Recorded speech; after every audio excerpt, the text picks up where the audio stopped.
تو اللہ تعالیٰ جل شانہ نے قیامت کے دن کی قسم کی تو ساتھ نفس لوامہ کی بھی قسم کی۔ قسم تو کوئی بھی کرے تو سننے والا متوجہ ہوتا ہے کہ یہ جو قسم کی جا رہی ہے تو یہ کسی عنوان کی اہمیت کو بیان کرنا مقصود ہے۔ تو پھر قسم اگر رب کرے تو پھر سمجھنے کے لیے کافی ہے کہ وہ کتنا اہم مضمون ہوگا جس پہ میرا رب رب ہو کے قسم کر رہا ہے۔ تو قیامت پر اللہ تعالیٰ قسم فرما رہا ہے تاکہ اس کا قسم فرمانا اہل عقل کے لیے کافی ہو کہ اس کے اس بات کے لیے اس سے بڑی کیا دلیل ہو سکتی ہے کہ میرا رب اس پہ قسم کر رہا ہے۔ اَيَحْسَبُ الْإِنسَانُ أَن لَّن نَّجْمَعَ عِظَامَهُ، اللہ تعالیٰ ارشاد فرماتا ہے کہ کیا آدمی یہ سمجھتا ہے کہ ہم ہرگز اس کی ہڈیاں جمع نہیں فرمائیں گے؟ یہ ایک کافر تھا عدی بن ربیعہ، یہ مراد ہے یہاں انسان سے۔ ایک روایت کے مطابق ابو جہل بن ہشام مراد ہے۔ تو یہ ابو جہل یا عدی بن ربیعہ یہ کہتے تھے کہ کیا ہڈیوں کو دوبارہ جوڑا جائے گا، دوبارہ ان کو جمع کیا جائے گا؟ یہ نہیں ہو سکتا، قیامت نہیں آ سکتی۔ وہ کہتے تھے یہ جہاں ہے بس ختم ہو جائے گا کام تمام، لہٰذا جو عزت پانی ہے، جو لذت حاصل کرنی ہے، جو عیش و عشرت کرنی ہے، جو کچھ کرنا ہے اسی جہان میں کر لو۔ آج کل بہت سارے لوگوں کا رویہ بھی یہی ہے کہ بس ٹھیک ہے یہ دنیا ہی سب کچھ ہے، آخرت بس ایک اعتقاد کی حد تک ذہن کے کسی گوشے میں ہے، 2 لمحوں کے لیے خیال آیا تو رک گئے، پھر اپنی وہی ڈگر کی زندگی۔ لیکن آخرت جب تیقن کی اس منزل تک پہنچ جائے پھر انسان کے اعمال کے اندر خود بخود جو ہے وہ نظم پیدا ہو جاتا ہے کہ چونکہ میں اللہ کے حضور پیش ہونا ہے اور ایک ایک عمل کا میں نے حساب دینا ہے۔ تو آخرت کے بارے میں یقین کی کمزوری انسان کو جو ہے وہ گناہوں کی دلدل میں پھنسا دیتی ہے۔ اس لیے آخرت کا یقین یہ بہت ضروری ہے تاکہ ہماری زندگی میں نظم پیدا ہو اور ہم اللہ کے حضور جھکنے والے، اس کے شکر گزار بندے، اس کی اتباع کرنے والے بنیں۔ تو اب وہ کافر کہتے تھے ابن ربیعہ یا ابو جہل کہ یہ جو ہڈیاں ہیں ان ہڈیوں کو کیسے دوبارہ زندہ کیا جائے گا۔ نضر بن حارث ایک کافر تھا، وہ کہیں سے قبرستان سے پرانی ہڈی اٹھا لایا اور وہ اتنی بوسیدہ تھی کہ ہاتھ کے لمس سے ٹوٹ ٹوٹ کے گرتی تھی، اور حضور کے پاس آ کھڑا ہوا اور آ کے کہنے لگا کہ کیا ان ہڈیوں کو دوبارہ زندہ کیا جائے گا؟ کون ہے ان کو جو دوبارہ زندہ کرے؟ اور ساتھ ہڈی توڑتا ہے اور اس کے ریزے زمین پہ گرتے ہیں۔ تو حضور علیہ السلام نے اللہ کی جانب سے اس کا جواب دیا۔ ذرا قرآن پڑھیے، سورہ یاسین کا آخری رکوع ہے، وَضَرَبَ لَنَا مَثَلًا وَنَسِیَ خَلْقَهُ قَالَ مَن يُحْيِي الْعِظَامَ وَهِيَ رَمِيمٌ۔ اب وہ باتیں کرنے لگ گیا ہے، اس کی زبان بولنے لگی ہے، اب کہاوتیں ہمارے لیے لاتا ہے، اور کیا کہتا ہے؟ مَن يُحْيِي الْعِظَامَ وَهِيَ رَمِيمٌ، ان ہڈیوں کو کون زندہ کرے گا جبکہ اتنی بوسیدہ ہو گئی ہیں۔ تو یہ نضر بن حارث حضور کے سامنے ہڈی لایا تھا اور توڑتا تھا اور کہتا تھا یہ ہڈیاں زندہ ہوں گی، ان ہڈیوں کو دوبارہ اٹھایا جائے گا جو اتنی بوسیدہ ہو گئی ہیں کہ ہاتھوں کا لمس بھی گوارا نہیں کرتی، اس کو دوبارہ زندہ کیا جائے گا؟ کون زندہ کرے گا؟ جواب سنو، قُلْ يُحْيِيهَا الَّذِي أَنشَأَهَا أَوَّلَ مَرَّةٍ، اے محبوب فرما دیجئے اب تو ہڈیاں موجود ہیں، جب ہڈیاں بھی نہیں تھیں تو جس رب نے انسان بنایا ہڈیوں کو جوڑ کے نہیں بنا سکتا۔ اب تو میٹیریل موجود ہے جب میٹیریل بھی موجود نہیں تھا۔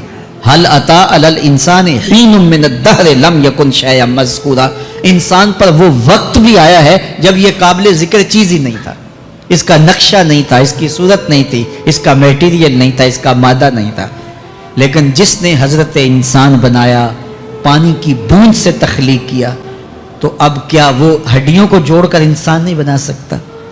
تو یہ کفار بات کرتے تھے کہ نہیں نہیں نہیں، اتنی بوسیدہ ہڈیوں کو کیسے زندہ کیا جائے گا، یہ بات سمجھ میں نہیں آتی۔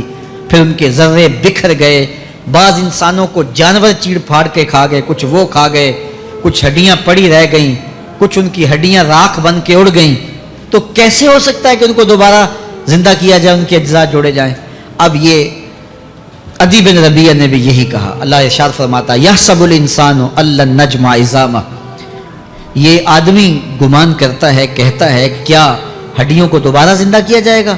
اللہ فرماتا ہے کیوں نہیں, ہم اس بات پہ قادر ہیں کہ اس کے انگلیوں کے پور پور کو دوبارہ کھڑا کر دیں, اور اس کے اجزاء جو بکھرے ہوئے ہیں ان کو ہم اکٹھا کر کے دوبارہ ان کو جوڑ دیں. ہمارے لیے کوئی مشکل نہیں ہے. لیکن یہ اس کا خیال ہے کہ ہڈیوں کو کیسے جوڑا جائے گا. لیکن سورہ یاسین میں جو دلیل دی اس پہ کس قدر جو ہے وہ اشش کرنے کو جی چاہتا ہے.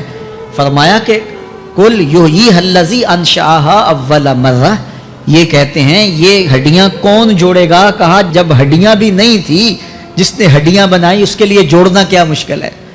تو یہ عجیب تم نے بات کی. تو اللہ تعالیٰ جل شانہ قیامت کے دن ہمارے وجود دوبارہ اٹھائے گا اور اپنے حضور بندوں کو کھڑا کرے گا اور ان سے سوال پوچھے گا. یہ نہیں ہے کہ جو مرضی کرتے گئے.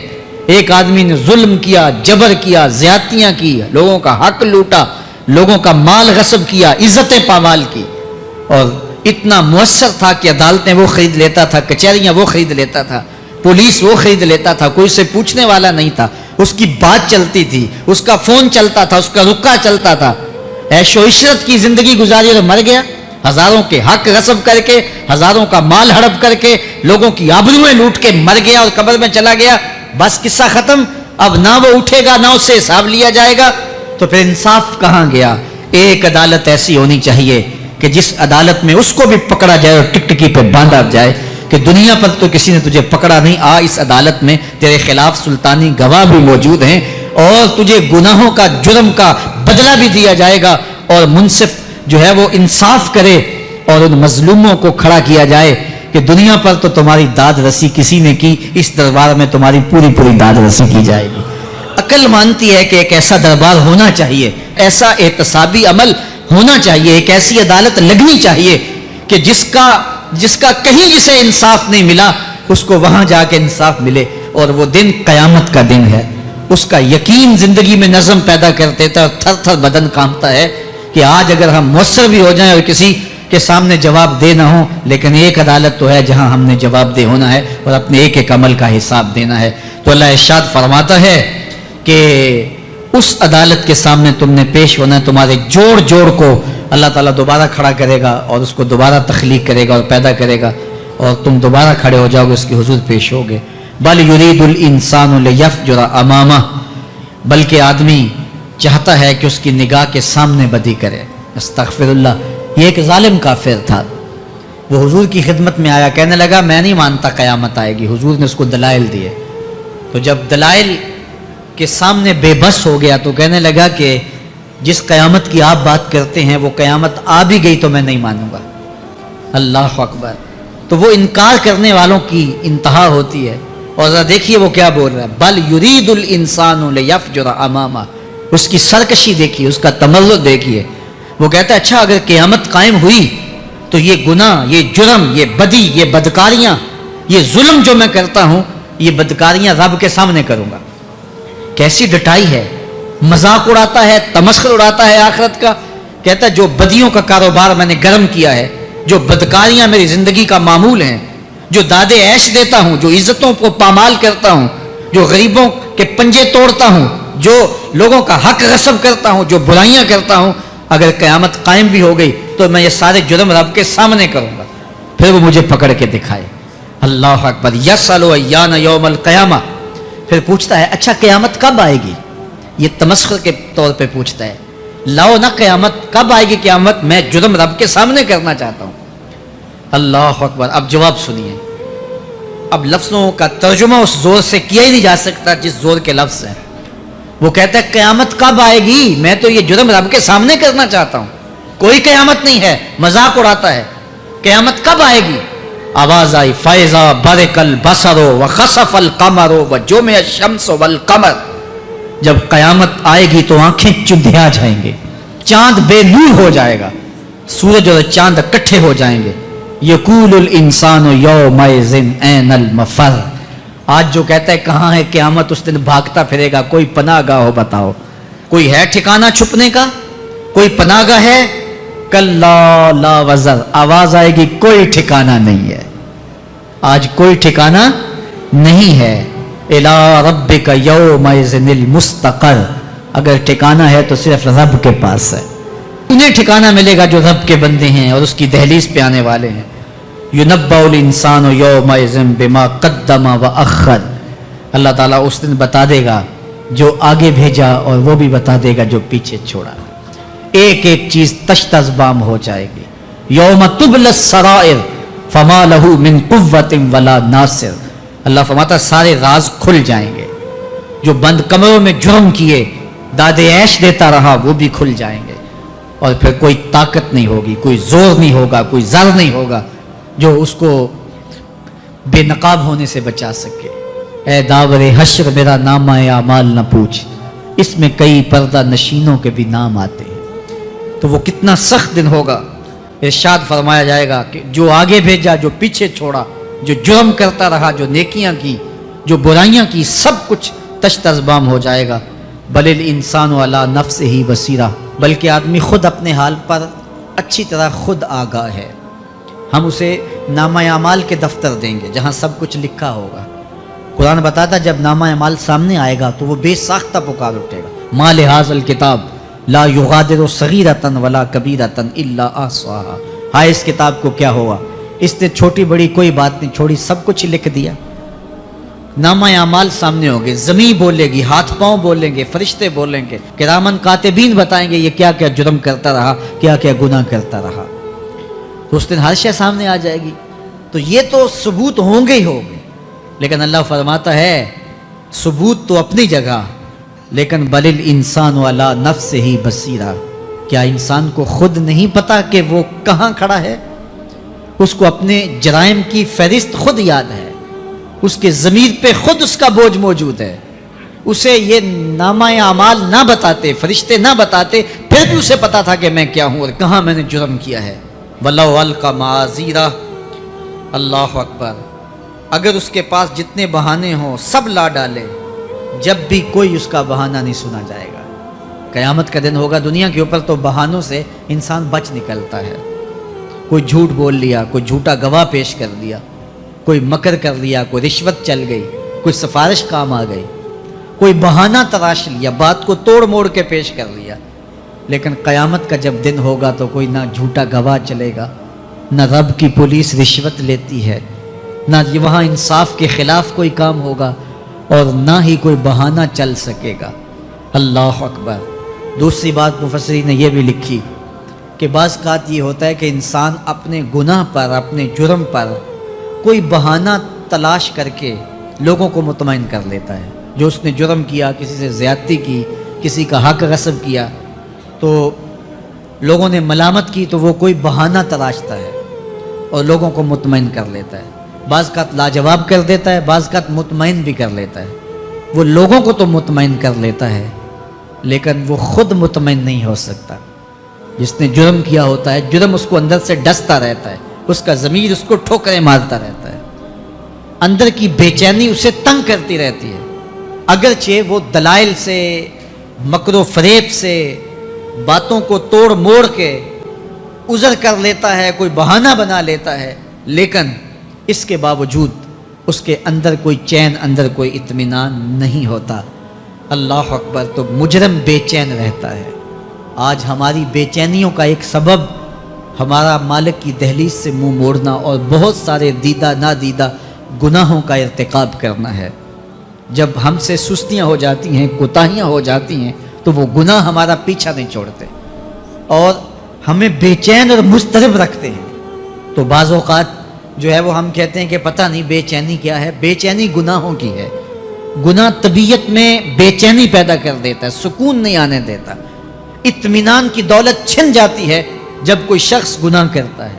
اور یہ لازمی نہیں ہے کہ وہ کسی کا حق غصب کرے، اس نے کسی کی عزت ہی پامال کی ہو، اس نے کسی کی آبرو پہ حملہ کیا ہو. اگر نماز چھوڑی ہے تو بے چینی یہ بھی کم نہیں ہے، یہ رب کی نافرمانی ہے. اگر اس کی نظر بھٹکی ہے تو یہ بھی کم بے چینی نہیں دیتی.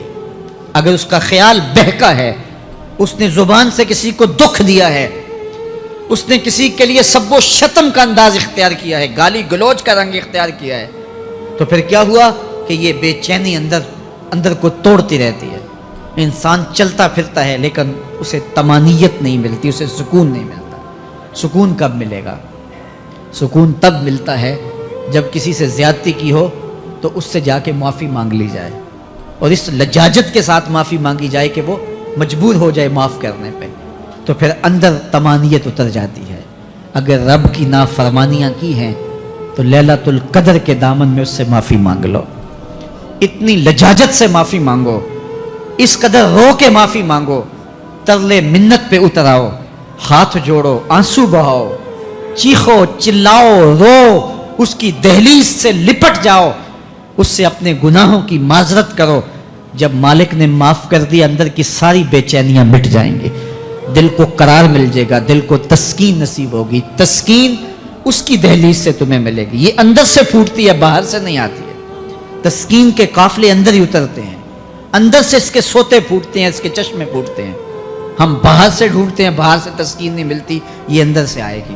اس لیے اس دل کے اوپر لگے ہوئے میل کچیل کو، غلاظت کو دور کر لو اور کھرچ دو دل کے اوپر پڑے ہوئے جتنے بھی زنگ ہیں. تو پھر نتیجہ کیا ہوگا؟ دل ستھرا ہوگا، مصفا ہوگا، مزکا ہوگا، تو پھر دل پر نور ہوگا. تو پھر آپ کو زندگی گزارنے کا لطف اور سرور اور مزہ آنے لگ جائے گا. تو انسان جب دلیلیں تراشتا ہے اس سے بعض اوقات اپنے آپ کو بھی مطمئن کرنے کی کوشش کرتا ہے، اوروں کو بھی مطمئن کر لیتا ہے، لیکن حقیقت میں اطمینان نہیں ہوتا، وہ بے چینی ہوتی ہے. تو اللہ تعالیٰ جل شانہ اس کہانی کو بیان کرتے ہوئے ایک اور مضمون کو بیان کیا، اور یہ بالکل درمیان میں جملہ معترضہ کے طور پہ جو ہے وہ نظر آ رہا ہے کہ بات تو چل رہی ہے، تو اچانک اللہ اپنے محبوب سے مخاطبہ فرماتا ہے، کیا ارشاد کرتا ہے؟ لا تحرک بہ لسانک لتعجل بہ. تو یہ اچانک بات کیوں آ گئی؟ اصل بات یہ تھی کہ جب وحی نازل ہوتی تو آقا کریم علیہ السلام ہمہ تن گوش ہو کے اس وحی کو سنتے، پھر اس کو محفوظ کرنے کی فکر ہوتی کہ جو میں نے سنا ہے وہ اچھی طرح مجھے یاد ہو جائے. اور پھر آقا کریم علیہ السلام کی تیسری فکر یہ ہوتی کہ اس کے جو معارف ہیں، اسرار ہیں، اور اس کے جو ثمرات ہیں، اس کی جو تفصیلات اور نکلنے والے اس کے نتائج ہیں، وہ بھی اچھی طرح جو ہے وہ میں سمجھ پاؤں. تو یہ تین مشقتیں بیک وقت حضور گوارا کر رہے ہوتے.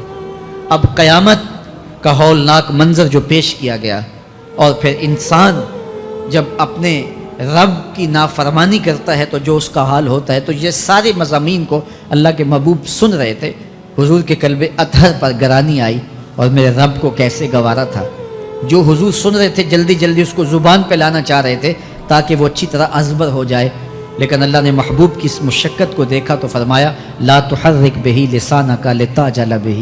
محبوب آپ اپنی زبان کو جنبش نہ دیں، آپ جلدی کرتے ہیں تاکہ وہ جو میں نے سنا ہے وہ میری زبان پہ آ جائے. ان علینا جمعہ و قرآن، یہ ہمارے اوپر ہے، ہم آپ کے دل میں جمع بھی کریں گے. جو آپ کو سکھایا ہے وہ آپ کو یاد بھی رہے گا، وہ آپ بھول نہیں سکیں گے. فَإِذَا قَرَأْنَاهُ فَاتَّبِعْ قُرْآنَ، اور جب ہم پڑھ لیں تو پھر اس کے بعد آپ اس کو دہرائیں پڑھیں. ثُمَّ إِنَّ عَلَيْنَا بَيَانًا، پھر اس کی تفصیل بھی ہمارے ذمہ ہے، اس کا بیان بھی ہمارے ذمہ ہے.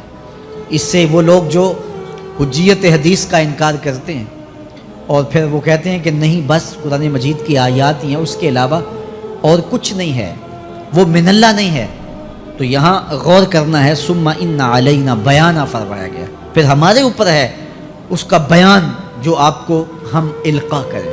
اور آقا کریم نے فرمایا، سنن نسائی کی روایت ہے، انما اوتیت القرآن ومثلہ معہ، مجھے قرآن دیا گیا اور قرآن جتنے اور علوم بھی میرے سینے میں رکھے گئے. تو صرف قرآن ہی نہیں اتارا گیا حضور کے سینے میں، حضور کے سینے میں بہت کچھ نازل کیا. حضور کا سینہ گنجینہ ہے اسرار و معانی کا، اور اللہ تعالیٰ جل شانہ نے اپنے محبوب کو بہت کچھ عطا کیا. یہ بیان کرنے کے بعد فرمایا کلا بل تحبون العاجلہ وتذرون الآخرہ. اللہ اکبر. کوئی نہیں بلکہ یہ جو تم لوگ ہو اے کافرو، تم اس چیز کو پسند کرتے ہو جو بالکل نقد ہے، جو جلد ملنے والی ہے. دنیا کا سودا نقد ہے، دنیا کے نفع نقد ہیں، دنیا کی لذات نقد ہیں. شیطان کہتا ہے اب چوری کرو اب مال آئے گا، اب زنا کرو اب لذت ملے گی، اب ڈاکہ کرو اب امیر ہو جاؤ گے. تو دنیا کے سودے نقد ہیں اور آخرت کے وعدے ادھار ہیں. تو ارشاد فرمایا بل تحبون العاجلہ، تم دنیا کی جو عاجل چیزیں ہیں، جو بالکل نقد سودے ہیں، تم ان کے پیچھے پڑتے ہو، وَتَذَرُونَ الْآخِرَةَ، اور آخرت کو چھوڑتے ہو۔ دوسرے مقام پہ ارشاد فرمایا سورہ العالی میں، بل تؤثرون الحیات الدنیا والآخرۃ خیر وابقی، تم دنیا کی جیتی زندگی کو ترجیح دیتے ہو، حالانکہ آخرت بہتر بھی ہے اور دائمی بھی۔ میں آپ کی توجہ چاہوں گا، آخرت بہتر بھی ہے اور دائمی بھی، لیکن تمہاری ترجیح یہ دنیا ہے جس کی آخرت کے مقابلے میں کوئی حیثیت ہی نہیں ہے۔ حضور نے ارشاد فرمایا، اگر کسی کو جنت میں ایک کوڑا رکھنے کی جگہ مل جائے، ایک ڈنڈا رکھنے کی جگہ مل جائے، دنیا و ما فیہا کی دولتوں سے وہ زیادہ قیمتی ہے۔ 7 براعظموں پہ پھیلی ہوئی کائنات، سمندروں کی تہوں میں قیمتی موتی، پہاڑوں کے دامن میں قیمتی معدنیات، مالیاتی اداروں کے پاس سرمائے، لوگوں کے پاس دولت کے انبار، یہ سارے اکٹھے کر لیے جائیں اور ان کی قیمت لگائی جائے، اور جنت میں ایک ڈنڈا رکھنے کی جگہ، ایک عصا رکھنے کی جگہ، ایک کوڑا رکھنے کی جگہ، وہ جگہ پھر بھی زیادہ قیمتی ہے۔ پراپرٹی ویلیو ہوتی ہے نا، وہ کہتے ہیں کہ دور دراز دیہات سے 10 ایکڑ فروخت کریں تو یہاں ہمارے بائی پاس پہ اگر لیں تو 1 کنال جگہ آئے گی، 10 ایکڑ فروخت کر کے یہاں 1 کنال ملے گی، اور اگر آپ مزید اس کو فروخت کر کے مزید جو ہے وہ کسی مہنگے علاقے میں چلے جائیں تو ہو سکتا ہے 2 مرلے اس 10 ایکڑ کے مقابلے میں آئیں۔ تو اس طرح مختلف جگہوں کی پراپرٹی ویلیو ہوتی ہے۔ اللہ کے محبوب جنت کی پراپرٹی ویلیو بتا رہے ہیں۔ 7 براعظموں پہ پھیلی ہوئی کائنات کو ایک پلڑے میں رکھیں، پوری دنیا کے اندر جو سرمائے ہیں، جو ماضی میں سرمائے لوگوں نے خرچ کر لیے، جو حال میں موجود ہیں، جو آنے والے ادوار میں لوگوں کے پاس آئیں گے، قارون کا خزانہ اور سرمائے سارے اکٹھے کر کے ایک پلڑے میں رکھ دیں، جنت میں ایک عصا رکھنے کی جگہ پھر بھی زیادہ قیمتی ہے۔ تو پھر دنیا کی آخرت کے مقابلے میں قیمت کیا ہوئی؟ دنیا کی جنت کے مقابلے میں ویلیو کیا ہوئی؟ اور جنت میں سب سے کم جگہ کس کو ملے گی؟ جو سب سے آخر میں جائے گا۔ ظاہر ہے سب سے کم جگہ اسی کے پاس ہوگی جو سب سے آخر میں جہنم کے دھکے کھا کھا کے، رگڑے سہ سہ کے پھر آخر میں جنت میں جائے گا، سب سے تھوڑی جگہ اس کے پاس ہوگی۔ حدیث پاک میں آتا ہے، بخاری میں آتا ہے، حضور نے ارشاد فرمایا کہ جب جہنم سے آخری جہنمی نکالا جائے گا تو اللہ تعالیٰ اسے پوچھے گا، بتا تیری کوئی آرزو؟ تو وہ کہے گا، مالک یہ آرزو ہے، یہ آرزو ہے، مختلف آرزویں بتائے گا۔ اللہ فرمائے گا، لکا ما تمنیتا، جو تو نے آرزو کی جا جا تجھے میں نے عطا کر دی، اب جنت میں چلا جا۔ تو اس کی تو توقع یہ ہوگی کہ سایہ دیوار جنت میں جگہ مل جائے تو غنیمت ہے، اور اگر جنت کے اندر جاؤں تو کوئی جھونپڑا مل جائے 2 مرلے کا تو وہ بھی کافی ہے۔ لیکن اللہ اسے کتنی جگہ دے گا؟ اللہ فرمائے گا، جا جنت میں، تیرے لیے جنت میں دنیا سے 10 گنا جگہ ہے۔ 7 براعظموں کو 10 سے ضرب دے تو کہا کہ دنیا سے 10 گنا جگہ تیرے لیے۔ اس کو یقین ہی نہیں آئے گا، وہ کہے گا، اتسخر وانت الملک، میرے رب تو بادشاہ ہو کے مجھ سے مذاق کر رہا ہے؟ اللہ فرمائے گا، نہیں، تیرے لیے 10 گنا جگہ ہے، اور اس کے لیے 10 گنا جگہ ہوگی جو سب سے آخر میں جنت میں جائے گا۔ میں آپ کی توجہ چاہوں گا، جو آخری جنتی ہے اس کے پاس کتنی جگہ ہوگی، کتنی پراپرٹی ہوگی؟ آج تو 2، 10، 20، 50 مربع کسی کے پاس ہوں تو وہ اتراتا ہوا چلتا ہے کہ میں اتنا بڑا ذمہ دار ہوں۔ جنت میں آخری جنتی کی جگہ کتنی ہوگی؟ دنیا سے 10 گنا جگہ۔ تو داتا گنج بخش علی حجویری کی جاگیروں کا عالم کیا ہوگا؟ بابا فرید الدین گنجے شکر کی جاگیروں کا عالم کیا ہوگا؟ پھر اصحاب رسول کی جاگیروں کا عالم کیا ہوگا؟ قیمتی کتنی جگہ کہ ایک ڈنڈا رکھنے کی جگہ مل جائے، دنیا و ما فیہا سے وہ قیمتی، اور وہ قیمتی جگہ دنیا سے 10 گنا جگہ اس کو دی جائے گی جو سب سے آخر میں جائے گا۔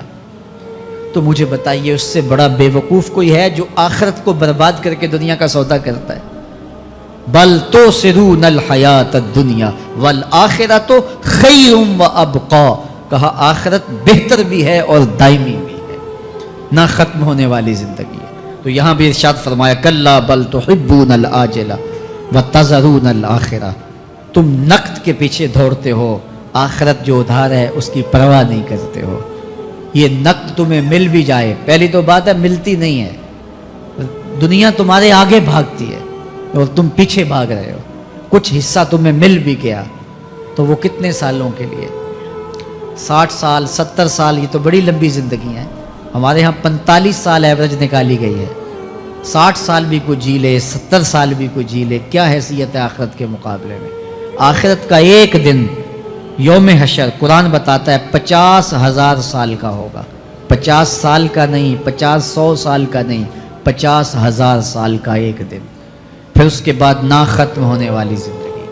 مینڈے کی شکل میں موت کو بھی ذبح کر دیا جائے گا. موت کو بھی موت آ گئی، اب موت نہیں ہے. نہ ختم ہونے والی زندگی. اور جو جنت میں چلا گیا سب سے آخر میں جانے والے کی یہ جائیدادیں. تو اصل زندگی تو آخرت کی زندگی ہے.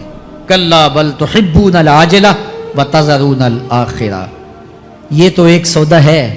اب اللہ تعالیٰ ایک اور چیز بتا رہا ہے، ذرا غور کیجئے. دنیا کی محبت دل میں ایسی پیدا ہو گئی کہ ہمیں سال کے بعد ماہ سیام میں مسجد میں آنا نصیب ہوتا ہے، اور ہم اپنی ہی دنیا میں مگن ہیں کہ یہی دنیا سب کچھ ہے. یہ کائنات بھی دیکھو، میرا رب بیان کر رہا ہے وجوہ یومئذ ناظرہ الی ربہا ناظرہ. وہ دن جب آئے گا تو جب بندے اس کے حضور حاضر ہوں گے جنہوں نے اپنی زندگی حزم و احتیاط سے گزاری ہوگی، رب کی اتباع میں، فرما برداری میں، اس کے حکموں کو پورے کرتے بسر کی ہوگی، پھر ان کو صلہ کیا ہوگا؟ اللہ فرمایا کچھ چہرے ہوں گے جو تر و تازہ ہوں گے، کھل کے گلاب ہو جائیں گے. چہرے منور اور تابہ ہوں گے. یہ اتنے کھلے کیوں ہوں گے؟ چہرے گلاب کیوں ہوں گے؟ الی ربہا ناظرہ، اس لیے کہ رب کا دیدار نصیب ہوگا. رب کا دیدار نصیب ہوگا تو چہرے کھل جائیں گے، اور چہرے شگفتہ ہو جائیں گے، چہرے تر و تازہ ہو جائیں گے. یار کوئی پرانا دوست مل جائے اور آپ سخت صدمے کے ماحول میں ہوں تو اچانک اسے دیکھ لیں تو آپ کا چہرہ کھل جاتا ہے اور آپ کا چہرہ گلاب بن جاتا ہے. تو پھر کیا منظر ہوگا؟ دنیا کے تھکے ہوئے لوگ، جنگوں کے ستائے ہوئے لوگ، بدر، احد، حنین اور کربلا کی سختیاں گوارا کیے ہوئے لوگ، تہجد کے اندر لمبا قیام کر کے راتوں کی تنہائیوں کے تھکے ہوئے لوگ، حلال کھایا حرام نہیں کھایا اور دنیا سے پیچھے رہ گئے، دنیا آگے چلی گئی اور یہ حلال کی تلاش میں بظاہر پیچھے رہ گئے. گھر والے بھی تانے دیتے ہیں کہ تم تو پیچھے رہ گئے، دنیا کہاں چلی گئی، تمہارے رشتہ دار کہاں چلے گئے. تانے اور تانوں تشنی کے برستے تیر سہے ساری زندگی گزار دی.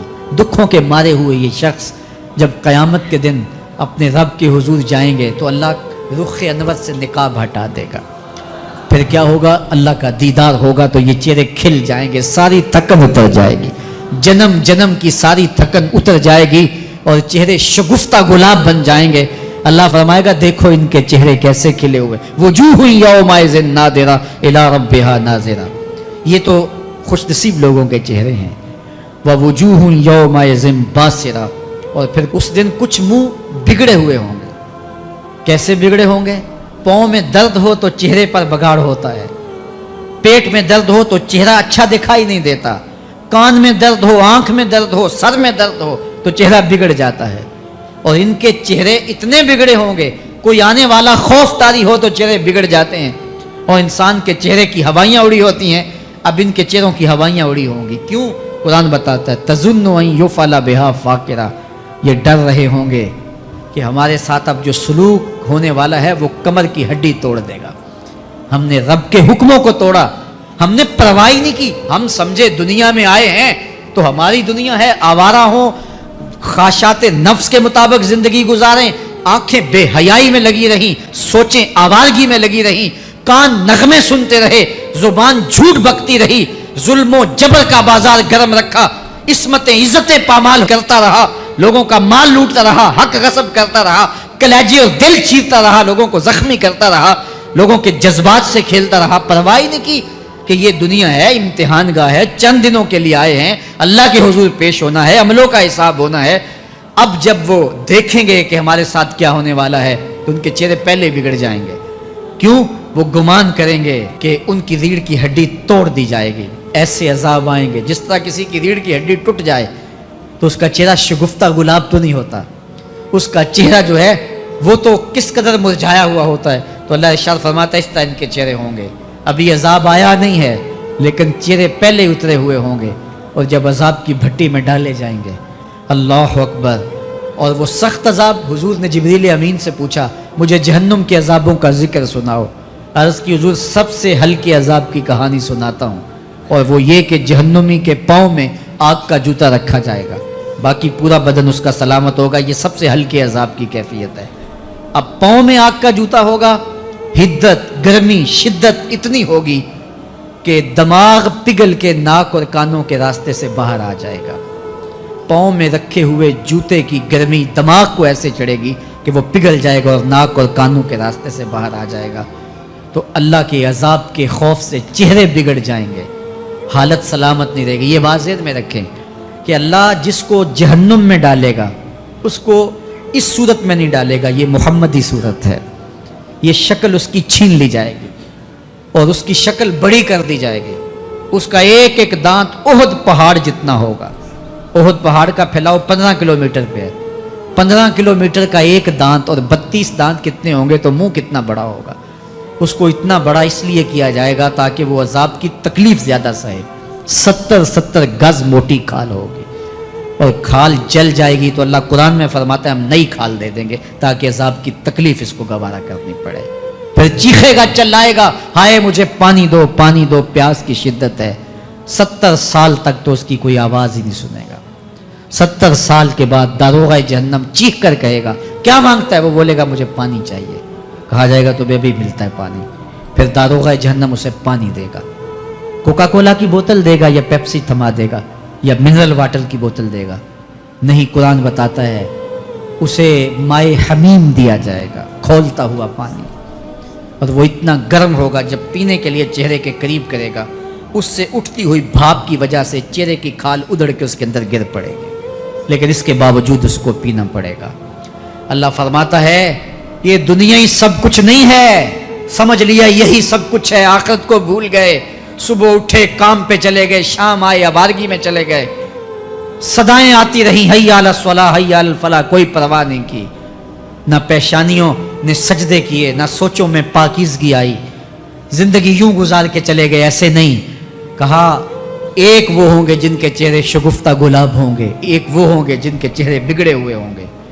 اللہ اکبر، کلا اذا بلغت التراکی، یہ تو قیامت کا منظر ہے نا، قیامت سے قبل بھی ایک منظر ہے، اللہ اس منظر کو بھی بیان کر رہا ہے، کلا اذا بلغت التراکی، ہاں ہاں جب جان گلے کو پہنچ جائے گی۔ اے انسان تیرے اوپر وہ گھڑی بھی آنے والی ہے، وہ وقت بھی آنے والا ہے جب سانس اس ہنسلی میں اٹک جائے گا، جب سینے سے بھی سانس اوپر چلی گئی، اب ڈاکٹر بھی لا علاج قرار دے رہے ہیں کہ اب علاج نہیں رہا ہے، جان بس اب نکلنا چاہ رہی ہے، اور کہا جائے گا کوئی جھاڑ پھونک والا بلاؤ۔ اب ڈاکٹروں نے تو جواب دے دیا، اب سانس اٹک گئی گلے میں، چند لمحوں کی مہمان ہے۔ اب ڈاکٹروں نے کہا اب ہماری جانب سے لا علاج ہو گیا، اب لے جاؤ اس کو گھر یا وینٹیلیٹر پہ ڈال دیتے ہیں اس کو، بس اب ہماری جانب سے کوئی اس کا علاج نہیں ہے۔ اب گھر والے روتے ہیں، کہتے ہیں کوئی جھاڑ پھونک والا لاؤ، کوئی دم والا لاؤ، شاید وہ کوئی دم کرے تو اس کی جان میں جان آ جائے۔ ڈاکٹروں نے تو لا علاج قرار دے دیا۔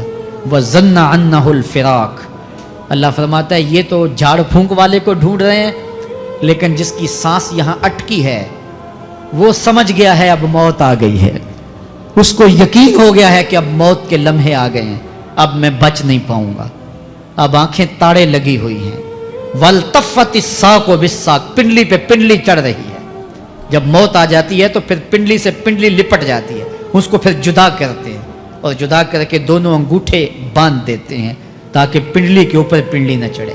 اللہ وہ منظر بیان کرتا ہے، صاحب یہ وقت آنے والا ہے جب دونوں انگوٹھے باندھ دیے جائیں گے، جب ناک میں روئی ٹھونس دی جائے گی، جب چٹے لباس میں کفن دیا جائے گا، جب غسال کے سامنے بے بس پڑے ہوں گے، وہ چاہے یہ بازو اٹھائے چاہے یہ بازو اٹھائے، گرم پانی ڈالے یا سرد پانی ڈالے، جب بس پڑے ہوئے ہوں گے جو ہے وہ غسل دینے والوں کے، اور ناک میں روئی ہوگی اور دونوں انگوٹھے آپس میں بندھے ہوں گے۔ یہ محل، یہ ماڑی، یہ کوٹھیاں، یہ بنگلے جس کو سویر شام لگ کے حلال حرام کی تمیز کیے بغیر بنایا تھا، غوث اعظم رضی اللہ تعالیٰ عنہ بولے مکان بنا رہا ہے، بسیں گے اور حساب تو جا کے دے گا۔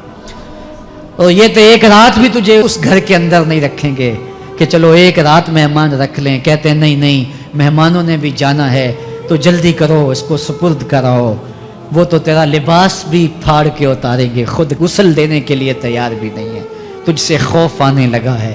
جاندی واری ڈرونا بنے ہوتے، ہاتھ نہ لاندے ڈر دے. جنہ لئی تو پاپ کمائے، اج کتھے نہیں تیرے کر دے.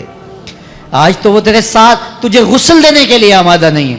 والتفت الساق بالساق، جب پنڈلی پہ پنڈلی چڑھنے لگ جائے گی. الی ربک یومئذ المساق، اس دن تیرے رب کی طرف ہی لوٹ کے جانا ہے. فلا صدق ولا صلی، اس نے نہ تو سچ مانا اور نہ نماز پڑھی. ولیکن کذب وتولی، ہاں جھٹلایا اور منہ پھیر کے چل پڑا. ثم ذهب الی اہلہ یتمطی، پھر اپنے گھر کو اکڑتا ہوا چلا. اولا لک فاولا ثم اولا لک فاولا، تیری خرابی آ پہنچی، ہاں تیری خرابی آ پہنچی. ایحسب الانسان ان یترک سدی، انسان دنیا میں یہ گمان کرتا ہے اس کو سدا چھوڑ دیا جائے گا. سدا عربی میں ایسے اونٹ کو کہتے ہیں جس کی مہار کسی کے ہاتھ میں نہ ہو. شترے بے مہار، جہاں مرضی جس گھاٹ سے چاہے پانی پیے، جہاں سے مرضی چارہ لے، تو شترے بے مہار کو کہتے ہیں سدا. تو یہ انسان بھی گمان کرتا ہے کہ میں بھی سدا ہوں، مجھے کوئی کیوں پوچھے، میرے جذبات پہ کوئی کیوں قدغن لگائے، مجھے کیوں روکے کوئی. بالخصوص جوانی کے ایام کے اندر جوان کو بڑا ہوتا ہے کہ کوئی مجھے کیوں، وہ تو ماں باپ کے کہنے میں بھی نہیں آنا چاہتا. وہ کہتا ہے کیوں مجھے روکتے ہیں، میری جوانی ہے، میرے جذبات ہیں، مجھے آزادی سے جینے دو، کیوں میرے راستے میں رکاوٹ بنتے ہو، میں سدا ہوں. اللہ فرماتا ہے نہیں، ایک اونٹ تو سدا ہو سکتا ہے جس کو میں نے اشرف المخلوقات بنایا ہے، اس کو تو سدا نہیں چھوڑوں گا، اس کو تو پابند بناؤں گا حکام کا. اب وہ کہتا ہے کہ نہیں نہیں، یہ کیسے دوبارہ اٹھائے جائیں گے. اب دوبارہ وہی بات پھر آ گئی. الم یک نطفۃ من منی یمنی، اللہ فرماتا ہے ایک بوند تھی نا، پانی کا ایک قطرہ تھا جو رحم مادر میں رکھا گیا. ثم کان علقہ، پھر وہ پانی کا قطرہ لوتھڑا بنا. فخلق فسوی، پھر اللہ نے اسے پیدا فرمایا اور پھر ٹھیک ہموار کیا. فجعل منہ الزوجین الذکر والانثی، پھر اس سے وہ جوڑ بنائے، کوئی مرد بنایا کوئی عورت بنائی. کہا اب غور کر، اب تیری آنکھیں دیکھتی ہیں، بجلیاں چمکتی ہیں، تیری زبان کا طوطی بولتا ہے، لوگ اشش کرتے ہیں تیری گفتگو پہ، تیری گفتار پہ صدقے جاتے ہیں، تیرے لہجے کے جمال کو دیکھتے ہیں، تیرے سینے کا زور، تیرے پنجوں کی طاقت، تیری دماغ کی تیزیاں اور تیری سوچوں کے اجالے، تیری زوردار ٹانگیں، تیرے کڑیل بازو اور تیری چوڑی چھاتی اور تیرے گلاب کی پتیوں جیسے ہونٹ. اے انسان، یہ سب کچھ کہاں تراشا گیا؟ ماں کے رحم میں، اس تاریکی میں جو 3 پردوں میں تھی. تیرا سر تیرے گھٹنوں میں تھا اور تیرے رب نے وہاں تیرے اندر نسوانیت یا رجولیت کی صلاحیتیں پیدا کی، تیری آنکھوں میں چمک پیدا کی، تیرے کانوں میں نغمے بکھیرے، تیری زبان کے پٹھوں پہ قوت ذائقہ رکھی، تجھے بولنے کی صلاحیت دی، تیرے پنجوں میں زور رکھا. آج تو مفتی شہر ہے، آج تو علامۃ الدہر ہے، آج تو قاضی القضات ہے، آج تو منسٹر ہے، آج تو وزیر اعظم ہے، آج تو پہلوان ہے، آج تو شہزادہ ہے، آج تو بادشاہ ہے، آج تو زوراور ہے. آج تیری طاقت کے کیا کہنے، آج شیروں کو تو نچا لیتا ہے، ہاتھیوں کو تو بٹھا لیتا ہے، آج تو بڑا زوراور گھڑ سوار ہے. آج تیری طاقت کے کیا کہنے، تو کشتی کرتا ہے، زمانہ دیکھنے آتا ہے. آج تیری طاقت کے شہرے ہیں، تیری عظمت کے تنتنے ہیں.